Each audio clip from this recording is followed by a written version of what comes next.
Hello children, I am Poonam Bagga and we are studying chapter 3, pair of linear equations in two variables. In our previous classes, we have been discussing how to find the solution of a pair of linear equations in two variables by graphical method. We learned that each equation can be represented graphically by a straight line and the point of intersection of the two lines gives us the solution of the pair of equations. But this graphical method has its own limitations. इसकी अपनी limitations हैं और वो क्या है? It is difficult to locate the point of intersection of the two lines if its coordinates are not in integral form. अगर point of intersection जो solution है दोनों ही equations का उसके coordinates integers ना हो तो उस point को locate करना मुश्किल है. For example, if the point of intersection has the coordinates in fractions इस तरह से और if the coordinates are in decimals or if the coordinates are in square roots, then it is difficult to locate such a point whose coordinates are in these forms. So we need an algebraic method to solve a pair of linear equations in two variables, and these algebraic methods are also of three types. First one is substitution method, then we have elimination method, and then we have cross multiplication method. All these involve algebraic operations, and in this segment we will be studying substitution method. So first we take one example based on this method to understand it very well, and then we will move towards its steps in detail. Okay, so we take this example 7 from your book. Solve the following pair of equations by substitution method. Let us number these equations. This is equation 1 and this is equation 2. Now we have to solve this pair by substitution method. Okay? तो पहला step तो ये है कि दोनों में से एक सिंपल इक्वेशन को आइडेंटिफाई कीजिए. आप देखेंगे ये सेकंड इक्वेशन सिंपल इक्वेशन लग रही है क्योंकि x के साथ यहाँ कोई कोएफिशिएंट नहीं है, और ऐसे केस में जब हमें दिखे कि ये इक्वेशन थोड़ी इजी है, सिंपल है, यहाँ पे हम दोनों वेरिएबल्स को सेपरेट करके एक वेरिएबल को दूसरे वेरिएबल की टर्म्स में एक्सप्रेस करेंगे. Let us take equation 2. From equation 2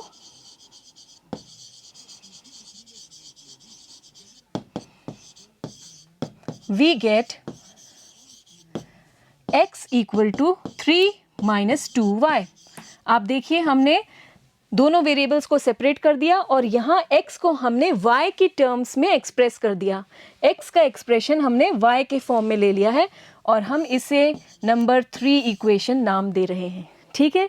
now we will replace this x in equation 1 by this expression और we will substitute this x by this expression. x की जगह हम अब ये एक्सप्रेशन रखेंगे इक्वेशन 1 में. ये हमें कहाँ से मिला? इक्वेशन 2 से. इस एक्सप्रेशन को अब हम फर्स्ट इक्वेशन में रखेंगे. सो सब्स्टिट्यूट करना मतलब उसकी जगह रखना. Substituting the value of x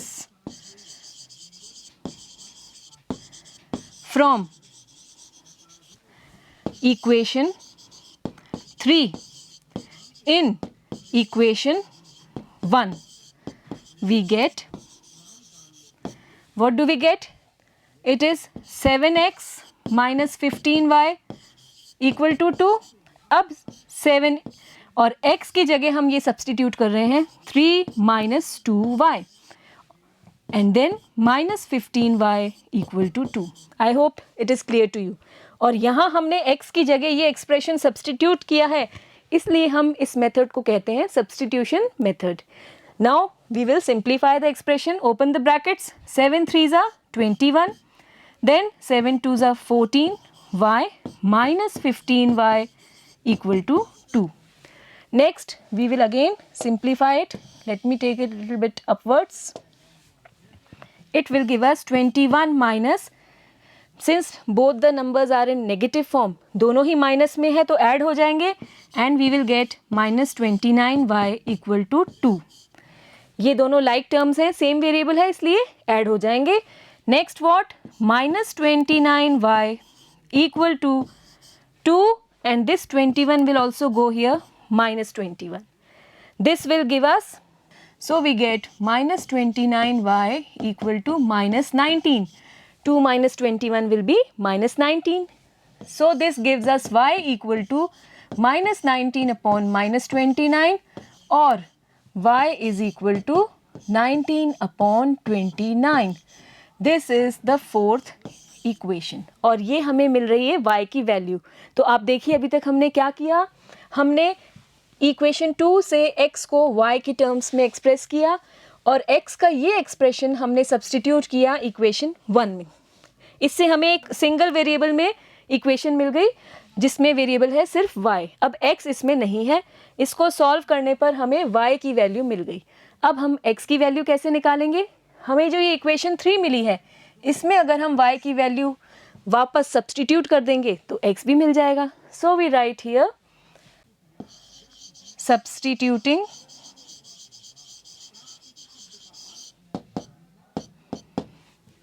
the value of y in equation 3, we get x equal to, what is the expression? It is 3 minus 2y, as you can see. Okay, 3 minus 2y. And 3 minus 2 into, replace this value of y, 19 upon 29. You will get it 3 minus 19 2 it's 38 upon 29. अब इसको कैसे solve करेंगे, इन दोनों को cross multiply कर लीजिए. You will get it 3 into 29. 3 9s are 27, 2 caret, 3 2s are 6, 7 8. 87 minus 38 upon 29. ये एक तरह से हमने 29 जो है एलसीएम ले लिया. इसके नीचे 1 लिखकर हम पूरा करने की बजाय सीधे ही इनको क्रॉस में मल्टीप्लाई करके ये नंबर ले लेंगे हम 87 और इस तरह से सॉल्व करेंगे. Now next 17 minus 8 you will get 9. Then it will be 7 minus 3 4. 49 upon 29. और ये किसकी वैल्यू है, x की वैल्यू. तो अब आप देखिए कि हमें क्या आंसर मिल रहा है. We are getting x equal to 49 upon 29 and y equal to from here 19 upon 29. और ये हो गया solution.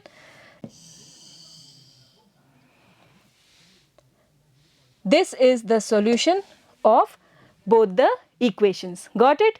It's an easy one, easy method. Now we study its steps one by one. First step of substitution method. Find the value of one variable in terms of the other. जैसे अभी हमने यहाँ पर one variable x जो है उसको y के terms में express किया था, ऐसे ही आप y को भी x के terms में express कर सकते हैं depending on the question. Whichever way is easy.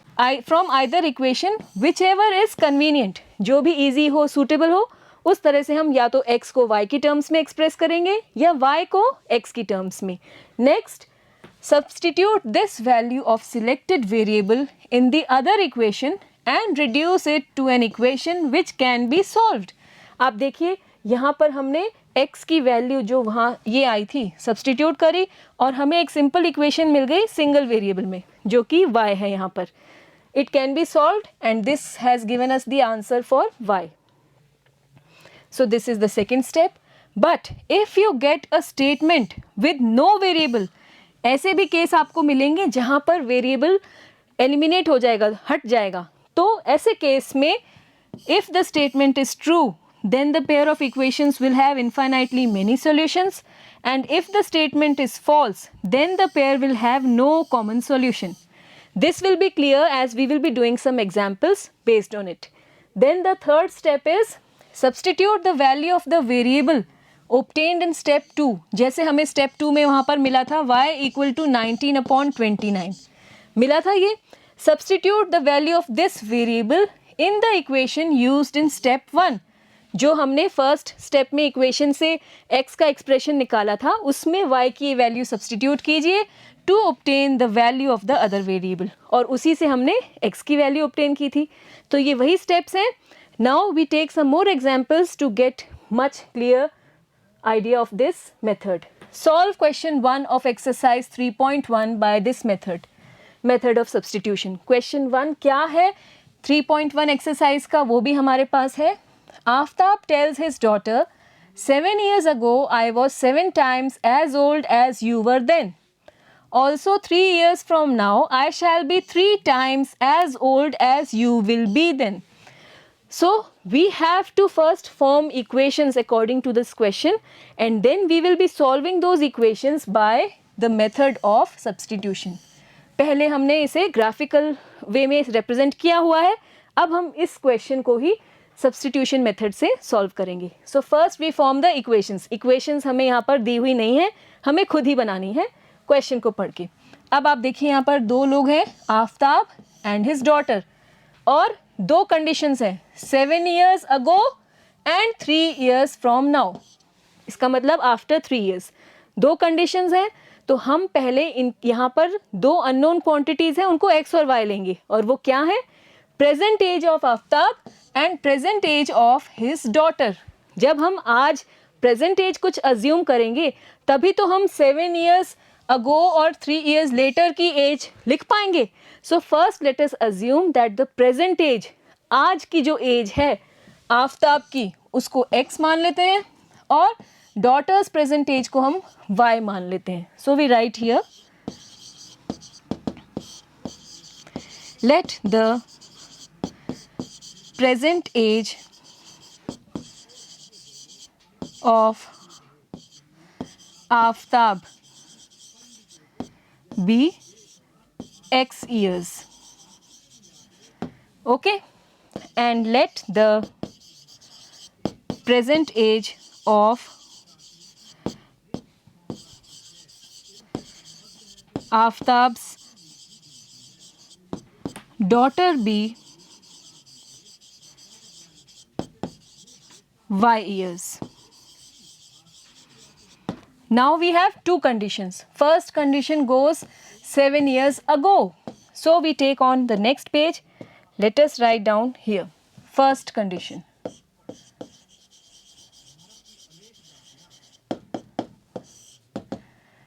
Seven years ago, 7 साल पहले. ठीक है, I hope it is clear. Aftab's as,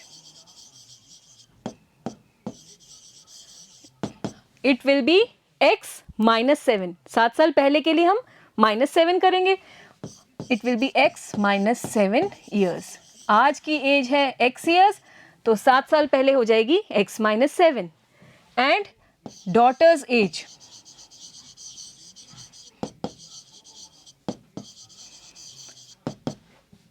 y -7, यही तो रही होगी. 7 years ago, the age of Aftab's daughter. Now, according to the question, it is given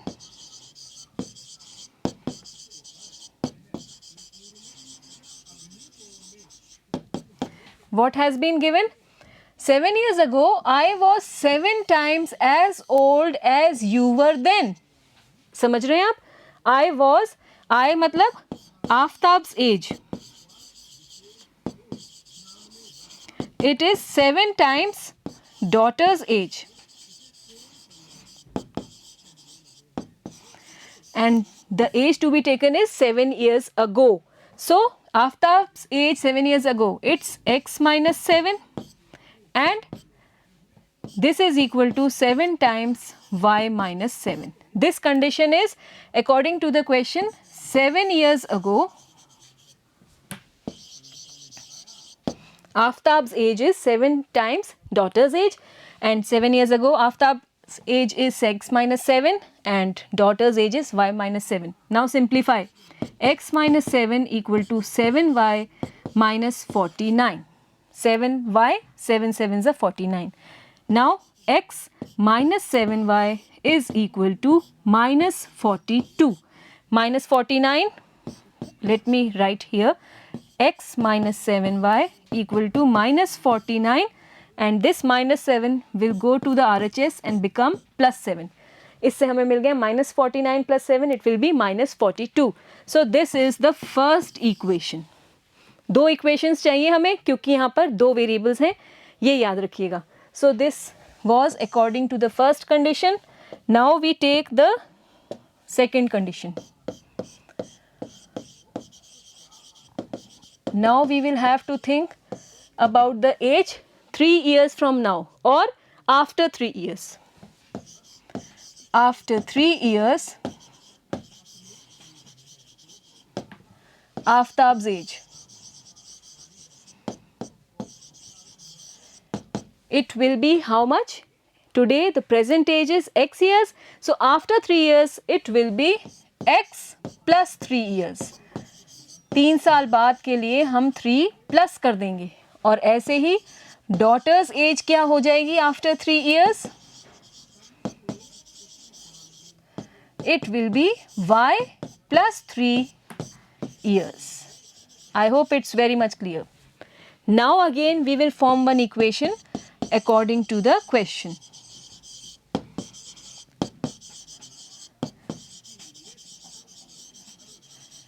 And it says, the question says, 3 years from now I shall be 3 times as old as you will be.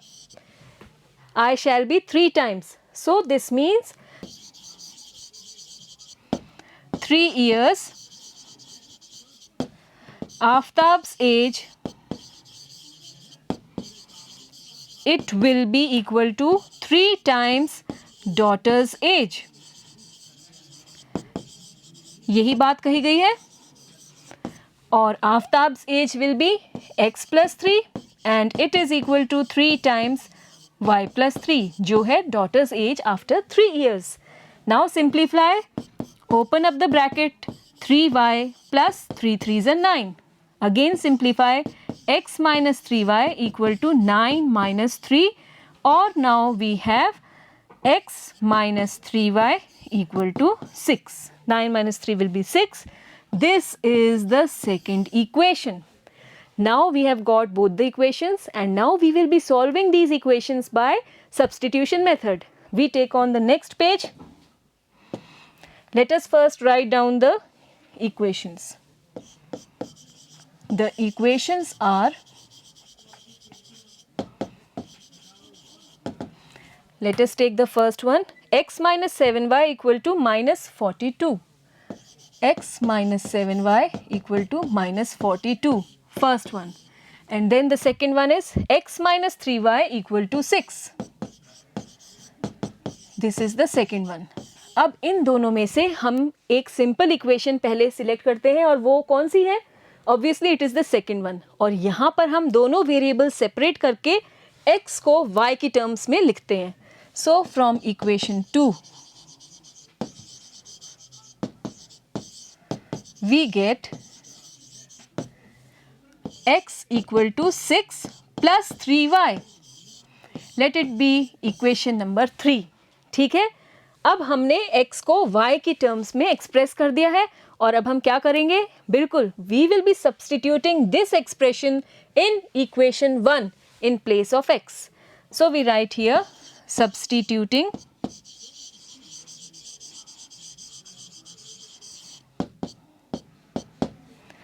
the value of x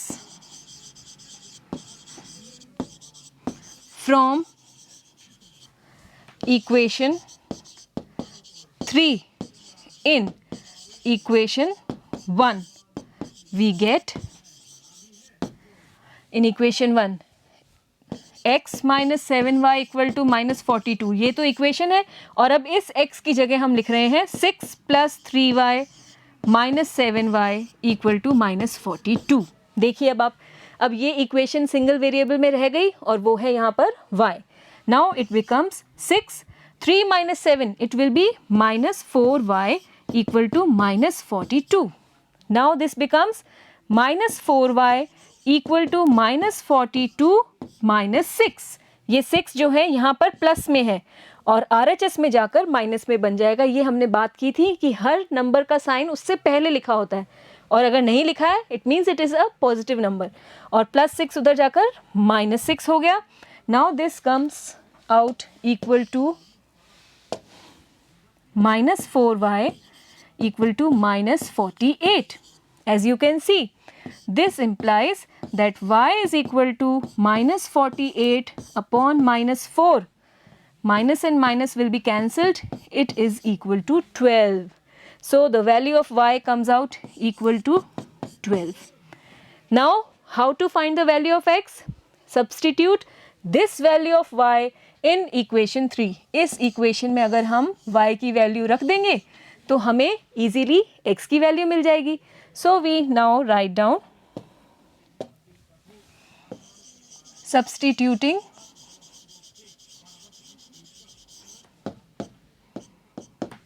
the value of y in equation 3, we get, this is a short notation for the word equation. I hope you are connecting with it. Now the expression in third equation is x equal to 6 plus 3y, x equal to 6 plus 3y, and we have got the value of y as 12. तो y की जगह हम 12 replace कर रहे हैं और ये 3y का मतलब 3 multiplied by y. So we have multiplied 3 by 12. This will give us 6 plus 3 12s are 36. Add, you will get it equal to 42. Now this is x equal to 42. Now what is x and what is y? X is Aftab's present age. So this means that Aftab's present age is equal to 42 years. ये हमें एक solution मिल गया है.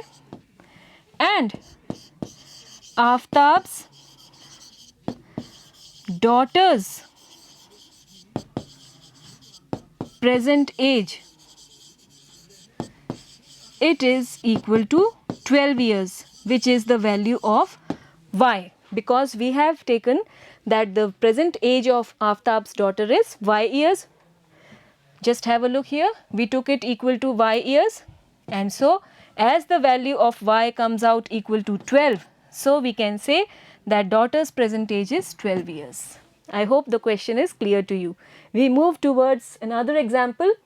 The cost of 2 pencils and 3 erasers is rupees 9 and the cost of 4 pencils and 6 erasers is rupees 18. Find the cost of each pencil and each eraser. Again, there are two unknown quantities. Each pencil ka cost, this means cost of one pencil and cost of one eraser. These both are unknown here and we will assume them to be x and y. और अब हम ये x y substitution method से निकालेंगे. Got it? So first we begin by assuming,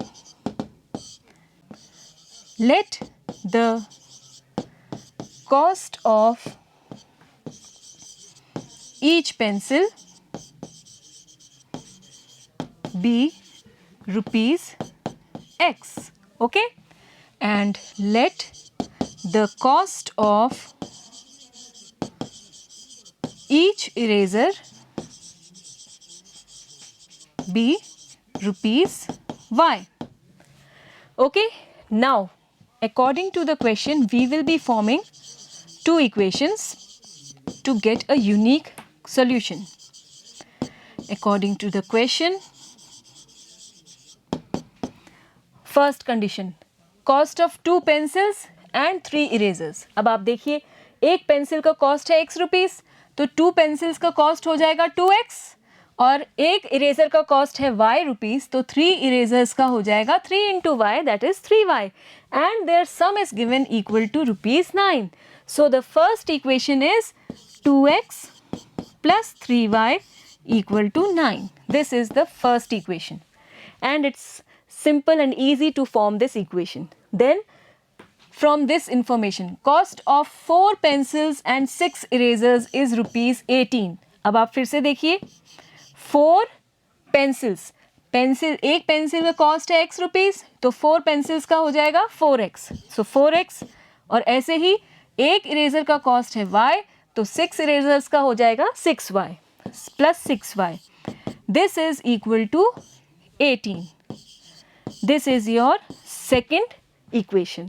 अब हमें इन्हें solve करना है सब्स्टिट्यूशन मेथड से. तो हम पहले इजी इक्वेशन लेते हैं और वो हमें दिख रही है फर्स्ट वन. इसके नंबर्स छोटे हैं तो ये एक सिंपल इक्वेशन है. यहाँ से हम x और y को अलग करके x को y की टर्म्स में एक्सप्रेस करते हैं. So we write here from equation 1.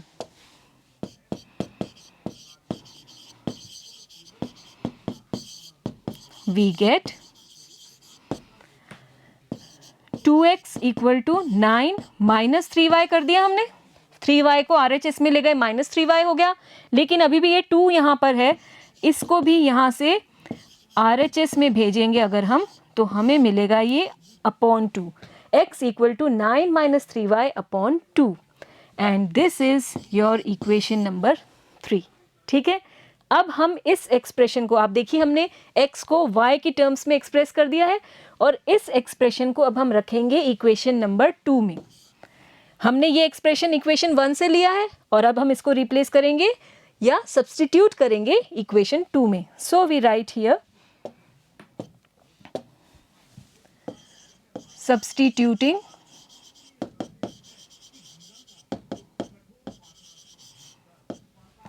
the value of x from equation 3 in equation 2, we get, what is equation 2? Just have a look. It is 4x plus 6y equal to 18. 4x plus 6y equal to 18. And now in place of x we will write it 9 minus 3y upon 2. 9 minus 3y upon 2.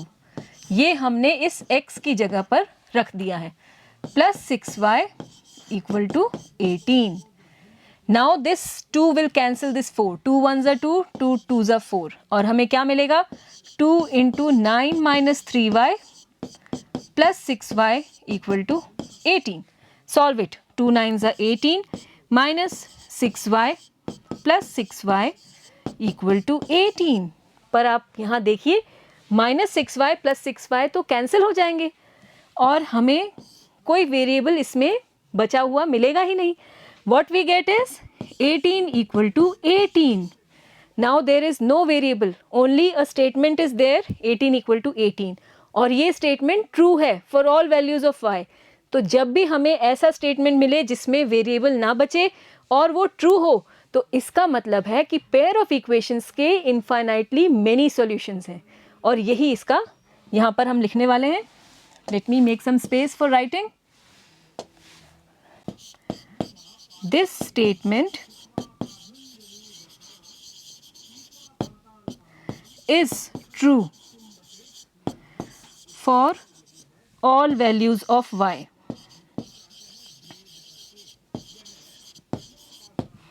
This means the pair of equations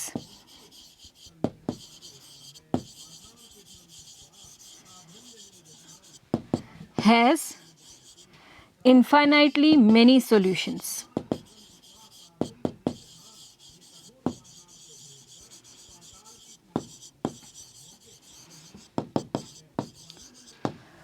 और ऐसा आप यहाँ पर equations को visualise करिए तो आप directly भी बता सकते थे. आप देखिए कि ये इक्वेशन 1 को अगर हम 2 से मल्टीप्लाई कर दें तो हमें इक्वेशन 2 मिल रही है. 2 2s are 4, 2 3s are 6, 2 9s are 18.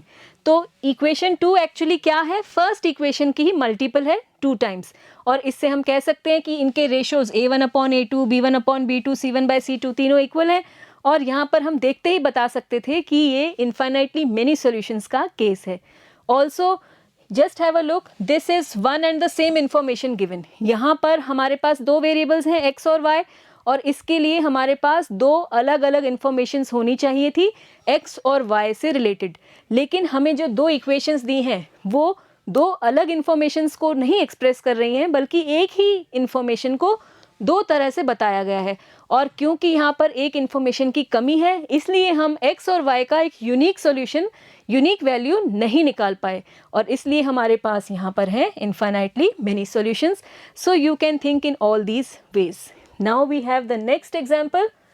Let us consider the example 3 of section 3.2 given in your book. It says two rails are represented by the equations this one and this one. Will the rails cross each other?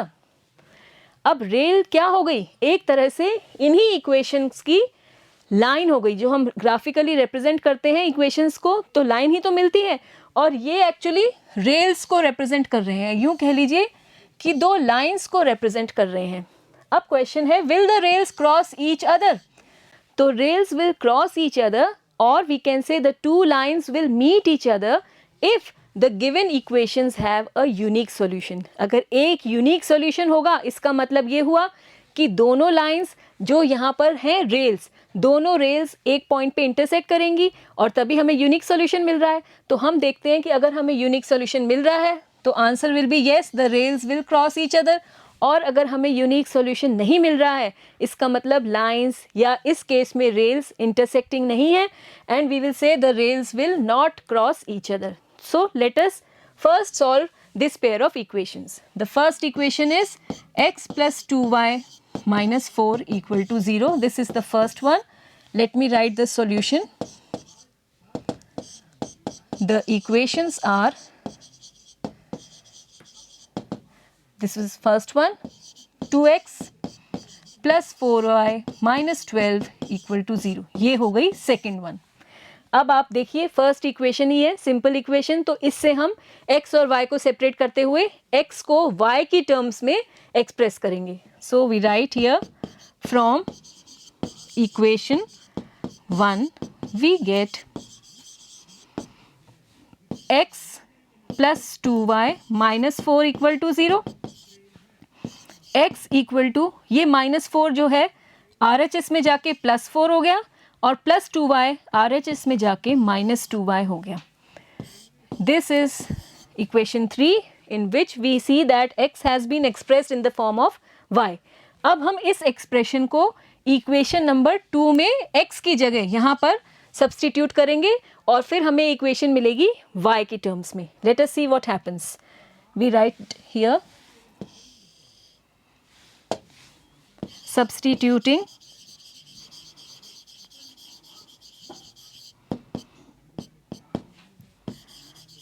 the value of x from equation 3 equation 2 we get, what do we get? 2 into 4 minus 2y plus 4y minus 12 equal to 0. देखिए आप, same equation है, बस इस x की जगह हमने लिख दिया है 4 minus 2y. 2 into 4 minus 2y plus 4y minus 12 plus 4y minus 12 equal to 0. Clear है? यहाँ पर अब हम इसको खोलते हैं. What do we get? 2 4s are 8, 2 2s are 4 plus 4y minus 12 equal to 0. Again just have a look. Minus 4y and plus 4y, they both will be cancelled. And what is left here now? Let me move towards the next page. We have been left with 8 minus 12 equal to 0. And this means minus 4 equal to 0. But is this a true statement? No, this is false. Minus 4 तो 0 के equal नहीं होता है. So this is a false statement. And this means that the given pair of equations has no common solution. Individually तो हर equation के खूब सारे solutions हैं, पर दोनों का common solution नहीं है. This means that the given pair of equations has no common solution. और नो सॉल्यूशन के केस में लाइंस कैसी होती हैं? दे आर पैरेलल लाइंस, और इसका मतलब जो दोनों लाइंस हैं वो आपस में नहीं मिलेंगी, ना ही एक दूसरे को क्रॉस करेंगी. और इस केस में वो लाइंस किससे रिप्रेजेंट हो रही हैं? रेल से. So this means that the two rails will not cross each other, और यही हमसे पूछा था. So this means the two rails will not cross each other, क्योंकि हमें एक यूनिक सॉल्यूशन नहीं मिला है. तो दोनों लाइंस इंटरसेक्ट नहीं करेंगी, या कह लीजिए दोनों रेल्स इंटरसेक्ट नहीं करेंगी, ये केस है नो सॉल्यूशन का, और इसका मतलब the rails will not cross each other, and this is the solution. So these were some examples based on substitution method. In our next class we will take on the exercise 3.3, in which we will be doing many more questions based on this method. Before we do that exercise, I suggest you to try to do those questions once on your own. We will meet soon. Goodbye.